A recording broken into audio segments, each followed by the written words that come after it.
TikToker Sabbir, মাত্র 2 বল আছে 7 run লাগে, তুই তাড়াতাড়ি আমার একটা সিঙ্গেল দে। সিঙ্গেল নেওয়ার কোনো দরকার নাই, 2 বলে 2টা 6 মারু।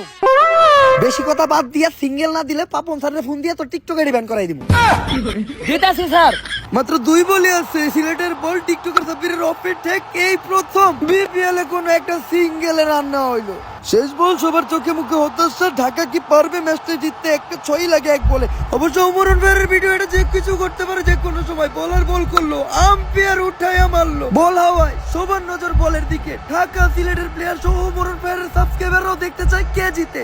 আমার মনে হয় ফিক্স হবে, কিন্তু না, সিলেটের প্লেয়ার রাতে বল বললো আর এদিকে ক্লিয়ার আউট। যদি বলটা 6 দেখ, তাহলে ঢাকার পক্ষ থেকে সুন্দর মোটা হট মেয়ে দিকে বিয়া করামু, আর আমার পক্ষ থেকে দুবাই হানিমুন ফ্রি। ডিসিশন তোর। ক্লিয়ার 6। আর ফাইনালি বিপিএল জিতে গেল ঢাকা। আমি কইছিলাম এটা ওমর ভাইয়ের ভিডিও থেকে যে কোনো কিছু হইতে পারে, কিন্তু ইস্টামে রক্তকে রক্ত।